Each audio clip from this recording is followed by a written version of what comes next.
semuanya pada sehat walafiat ya nak ya. Nah, sebelum belajar coba diperiksa dulu nak mejanya, kerapiannya. Jika ada sampahnya di bawah meja tolong dikutip dan dibuang. Sebelum kita mulai pembelajaran pada pagi hari ini, alangkah baiknya kita berdoa sama-sama seperti biasa. Raditu billahi rabban wa bil islami dinan wa bi Muhammadin nabiyya wa rasula. Rabbi zidni ilma warzuqni fahma wa amalan shalihan. Amin. Baik, Oman, terima kasih. Anak Ustazah seperti biasa, sebelum mulai belajar, Ustazah absen dulu ya. Ustazah mau tahu nih, ada yang tidak hadir atau tidak hari ini? Ada. Afan Al-Khalifi, Hadir. Zakira Adiba baru sendiri. Tidak datang ya? Ada yang tahu kenapa? Sakit. Ya, kita doakan semoga Zakira cepat sembuh ya nak ya. Fatih Al-Farizi, Hadir. Gatot Alvarez. Hadir. Ya, hari ini Ustazah mau memperkenalkan kepada kalian mata pelajaran baru. Ya, mata pelajaran yang mungkin baru kamu kenal tahun ini. Ada yang tahu tidak mata pelajaran apa? Coding. Iya, hari ini Ustazah akan mengajarkan tentang mata pelajaran coding dan kecerdasan artifisial. Sebelum kita masuk ke pembelajaran kita pada hari ini, Ustazah mau mengajak kalian berpikir terlebih dahulu. Di sekitar kita ini, kita dapat melihat banyak sekali jenis-jenis benda yang berbeda-beda warnanya, ya kan? Namun bagaimana kita dapat mengenali benda tersebut walaupun benda tersebut memiliki warna yang berbeda-beda? Nah, ada yang tahu nggak kenapa? Bentuk. Oke, Ustazah kasih contoh lagi. Misalnya, kamu mempunyai sepeda. Adakah di sini yang punya sepeda? Ada. Suatu hari ayah kamu mengecek sepeda kamu dengan warna yang berbeda. Namun bagaimana kamu dapat mengenali benda tersebut adalah sepeda? Nah, kenapa kamu dapat mengenali benda tersebut adalah sepeda? Walaupun warnanya sudah berubah. Nah, kira-kira kenapa? Ada bentuknya sama. Iya, karena di otak kita sudah mengenali pola atau ciri khas benda-benda tersebut. Jadi, walaupun di sekitar kita banyak benda dengan warna yang berbeda-beda, di dalam otak kita sudah mengenali pola atau ciri khususnya. Ciri khususnya dari apa? Dari bentuk, dari fungsi, ya kan? Atau dari kegunaan benda tersebut. Seperti tadi Ustazah kasih contoh sepeda. Jadi walaupun warna sepeda kita berubah, kita tahu benda itu tetaplah sepeda. Dari apanya? Dari ciri-ciri dan kegunaannya, ya enggak? Ya. Apa ciri-ciri sepeda tersebut kalau bahwasanya kita tahu benda itu sepeda? Ciri-cirinya apa yang kita lihat? Ada bannya, ada rantainya, ada rodanya, iya, ada remnya, stangnya. Nah, iya, benar ada keranjangnya. Nah, karena itulah kita dapat mengenali benda-benda di sekitar kita, walaupun benda tersebut berbeda-beda warnanya. Karena kita sudah mengetahui pola dan ciri khasnya. Nah, sekarang Ustazah tanya, kamu tahu komputer? Ternyata komputer itu dapat mengenali wajah kita walaupun kita sedang memakai kacamata, kita sedang memakai topi, kita sedang cemberut, kita sedang senyum, ya kan? Komputer bisa mengenali bahwasanya itu adalah kita. Kenapa? Kira-kira?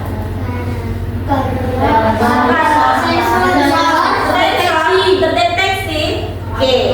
Jadi sebenarnya cara kerja komputer itu sama seperti otak manusia. Komputer itu sudah mengenali ciri khas wajah kita yang tidak berubah-ubah.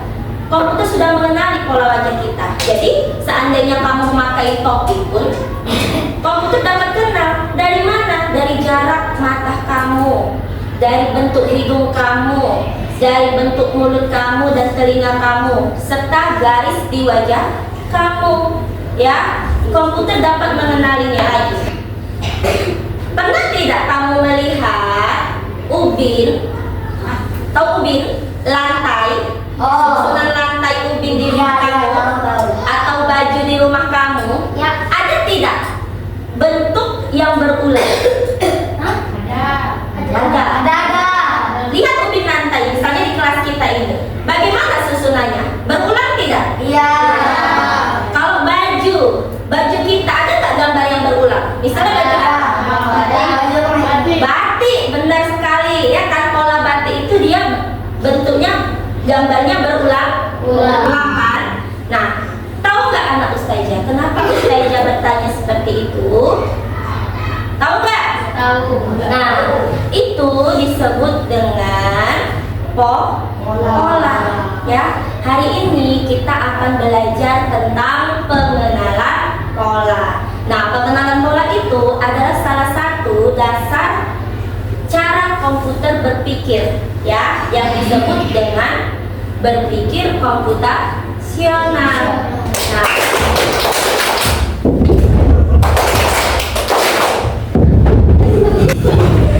Nah, gerakan yang kamu lakukan itu ternyata juga memiliki pola, ya kan? Jadi pola itu bukan hanya dari bentuk yang dapat kita lihat, tapi juga dari gerakan. Seperti yang Ustazah praktekkan tadi, polanya apa tadi? Tapo dua kali, loncat satu kali. Anak Ustazah, hari ini kita akan belajar tentang pengenalan pola. Nah, sebelum Ustazah masuk ke materi pengenalan pola, anak Ustazah harus tahu dulu apa manfaat kita mempelajari pengenalan pola. Nah, yang pertama, manfaatnya adalah meningkatkan kemampuan memecahkan masalah, ya. Jadi dengan mengenali pola dari permasalahan yang berulang, siswa dapat lebih mudah menemukan solusinya. Apa yang harus dilakukan? Nah, jadi selain meningkatkan kemampuan memecahkan masalah, ini dapat membuat kamu untuk berpikir lebih kritis dan logis, ya. Nah, manfaat yang kedua adalah melatih ketelitian dan fokus. Jadi saat kamu belajar tentang pengenalan pola, kamu akan dilatih untuk lebih fokus memperhatikan pola yang ditampilkan. Tujuan pembelajaran kita pada pagi hari ini, yang pertama, peserta didik mampu memahami konsep berpikir komputasional dalam kehidupan sehari-hari. Yang kedua adalah peserta didik dapat mengidentifikasi pola pada berbagai objek atau data sederhana, bisa berupa gambar, bisa berupa angka atau urutan, agar dapat digunakan kembali. Tujuan yang ketiga, peserta didik dapat membuat urutan polanya, urutan pola sederhana dari objek atau gambar yang ditampilkan. Nah, tujuan pembelajaran kita yang terakhir adalah peserta didik nantinya mampu menerapkan konsep pengenalan pola ini untuk memecahkan masalah dalam kehidupan kita sehari-hari. Coba anak Ustazah, semua perhatikan gambar yang ada di depan. Kita lihat baris yang pertama. Di baris pertama ada gambar apa saja? Kosong. Kemudian segitiga.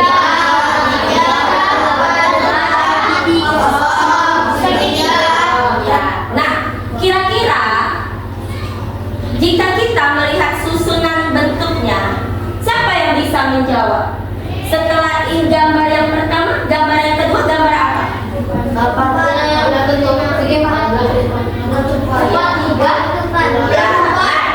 Kemudian setelah belah ketupat, segitiga, belah ketupat, selanjutnya segitiga. Selanjutnya segitiga.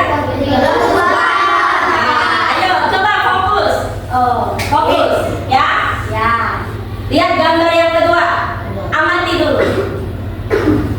Ada gambar segi empat, segitiga. Berarti selanjutnya segitiga. Segi empat. Segitiga. Benar? Segi empat. Ya, segi empat, segi tiga, segi empat, segi tiga, sebenarnya adalah segi tiga. Baik, anak ustazah, tadi ustazah telah menyampaikan bahwasanya berpikir komputasional itu dapat menyelesaikan masalah sehari-hari. Nah, bagaimana penerapan pola sebagai prinsip berpikir komputasional itu dapat menyelesaikan masalah sehari-hari? Coba perhatikan permasalahan ini. Doni sering lupa membawa barang ke sekolah. Bagaimana pola bisa membantu? Coba berpikir. Siapa di sini yang suka meninggalkan barangnya di rumah, kelupaan membawa? Nah, bagaimana kamu menyelesaikan masalah kamu itu? Ini masalah kita sehari-hari loh, ya kan? Iya. Bagaimana pengenalan pola itu dapat menyelesaikan masalah kita sehari-hari? Contohnya jika kita lupa membawa barang kita, meminjam, pakai buku lain, pindah rumah. Itu jawabannya yang gak logis dan gak sistematis. Itu bukan cara komputer bekerja kalau seperti itu. Caranya buatlah daftarnya, jadwalnya. Hari Senin apa saja yang harus dibawa bukunya, benda apa saja keperluan kita sekolah yang harus dibawa. Kita buat daftarnya. Misalnya hari Senin kita harus membawa buku pagi, seragam pramuka dan botol minum. Hari Selasa kita bawa buku matematika, buku bahasa Arab dan seragam olahraga. Ini namanya adalah pengenalan pola. Kita buat polanya seperti ini setiap harinya. Insya Allah kamu tidak akan lupa membawa buku. Nah, yang kedua, menggunakan pola rutinitas harian. Jika kamu menerapkan pola seperti ini setiap hari, saya jamin kamu tidak akan pernah meninggalkan barang kamu ataupun buku kamu di rumah. Jadi, apa sih ustazah berpikir komputasional itu? Ya, berpikir komputasional itu adalah proses berpikir yang digunakan untuk memecahkan masalah dengan sistematis yang biasanya ini dilakukan oleh manusia maupun komputer. Jadi berpikir komputasional ini bukan hanya manusia yang melakukan, tetapi juga komputer melakukannya. Ya, siapa yang bisa mengulangi keempat prinsipnya? Apa aja tadi prinsipnya? Yang pertama, dekomposisi. Yang kedua adalah pengenalan pola. Yang ketiga adalah abstraksi. Yang keempat adalah algoritma. Nah, sekarang lihat, apa sih ustazah dekomposisi itu? Dekomposisi adalah proses memecah masalah besar atau masalah kompleks menjadi bagian-bagian yang lebih mudah dipahami dan mudah diselesaikan. Nah, itu dia makna dekomposisi. Kemudian pengenalan pola adalah kemampuan untuk menemukan kesamaan, pengulangan atau keteraturan dalam suatu objek, data atau peristiwa. Nah, kemudian abstraksi adalah proses menyederhanakan masalah dengan hanya mengambil informasi yang penting dan mengabaikan informasi yang tidak penting. Yang keempat, prinsip algoritma. Algoritma adalah urutan langkah-langkah logis dan terstruktur yang digunakan untuk menyelesaikan masalah. Hari ini yang akan kita pelajari dari keempat prinsip berpikir komputasional, kita akan belajar tentang pattern recognition atau pengenalan pola. Nah, tadi sudah ustazah jelaskan sedikit bahwasanya pengenalan pola itu artinya mengidentifikasi kesamaan atau pola dalam berbagai situasi untuk menemukan solusi yang dapat diterapkan untuk memecahkan masalah. Jadi, mengenali pola dalam menyelesaikan ya, dan menghindari kesalahan yang sama. Pola visual itu berupa bentuk dan juga warna. Misalnya, saya kasih contoh, merah, biru, maka selanjutnya polanya adalah Biru. merah, biru, maka selanjutnya adalah kemudian pola yang kedua itu berupa pola numerik atau angka. Ini sering ada di pelajaran matematika. Contohnya apa? 2, 4, 6, 8, selanjutnya 10. Jadi polanya ini ditambahkan 2. Saat kamu tahu mengenali pola ini, kamu menyelesaikannya lebih cepat atau tidak? Lebih cepat kan? Nah, itulah salah satu manfaat pengenalan pola. Untuk supaya lebih memahami apa itu pengenalan pola dalam berpikir komputasional, di sini Ustazah ada lembar kerja peserta didik atau LKPD. Nah, di sini Ustazah akan membagi kalian menjadi 5 kelompok seperti ini ya. Nah, masing-masing kelompok nanti akan mendapatkan LKPD yang harus kamu kerjakan. Perhatikan LKPD yang pertama. Bagaimana cara mengerjakannya? Di sini kamu harus mencari jejak kaki si rusa. Nah, di sini ada pola kaki si rusa dari yang 2 berwarna hitam, kemudian berwarna abu-abu, kemudian berwarna hitam. Kira-kira pola apa selanjutnya? Ya, jadi Ustazah mau kamu dapat bekerja sama dalam menyelesaikan LKPD-nya. Paham anak Ustazah sampai sini?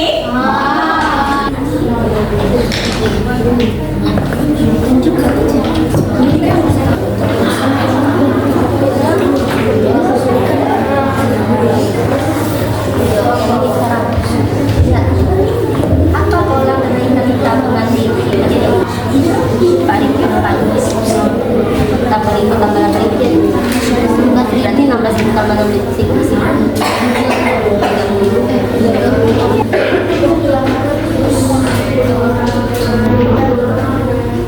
Apa yang harus diperhatikan pada saat menjalankan?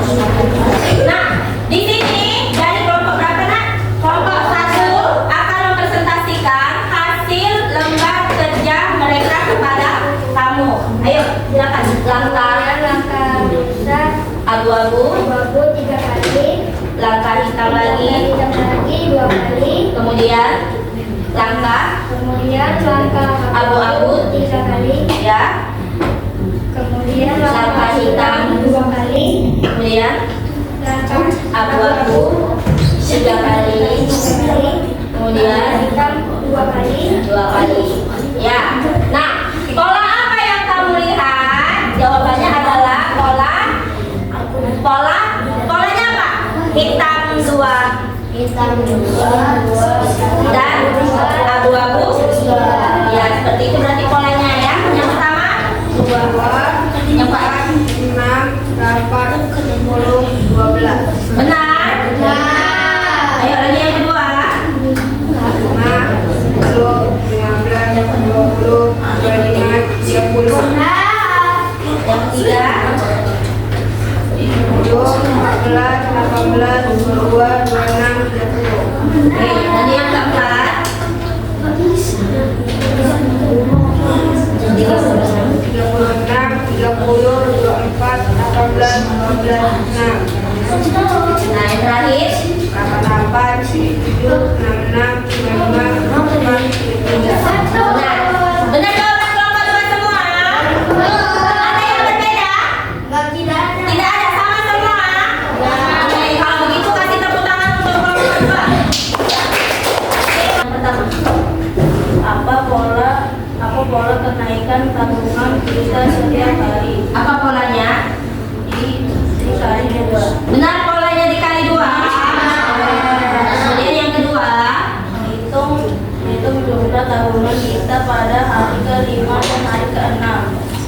Ayo, berapa hari ke-5? Total tabungan kita 16.000, hari ke-6 32.000. Benar?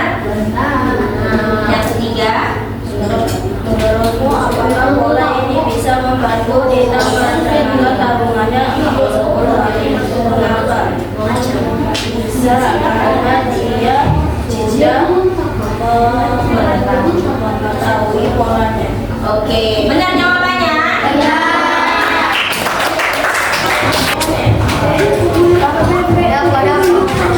Baik, anak ustazah semuanya, coba perhatian yang ke depan. Tadi kita sudah sama-sama mengerjakan lembar kerja peserta didik. Kamu sudah bekerja sama dengan temanmu bagaimana menyelesaikan suatu masalah dengan pengenalan pola. Nah, sudah dipahami semuanya? Sudah. Ada yang ingin bertanya? Sudah paham ya sampai di sini? Nah, perlu ada ustazah ingat bahwasanya pengenalan pola itu bukan sekedar mata pelajaran matematika, tetapi pengenalan pola adalah kunci utama atau dasar dari cara berpikir komputer, ya, dan kecerdasan buatan atau kecerdasan artifisial. Jadi saat kamu dapat melakukan pengenalan pola dengan baik, berarti kamu sudah menerapkan bagaimana cara komputer itu bekerja. Paham sampai di sini?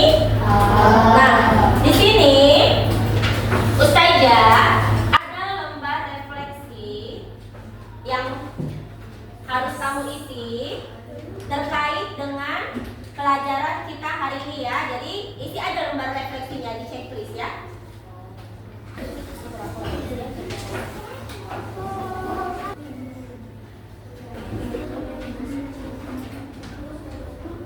Setelah kamu mempelajari tentang pengenalan pola, yang mana ekspresi yang Ini pertama. yang mana? Yang mana? Yang Pertama. kedua, ketiga. Coba praktekkan kayak mana ekspresinya. Oke, tepuk tangan untuk kita semua. Yang terakhir, ustazah akan memberikan evaluasi dari pembelajaran kita pada hari ini ya.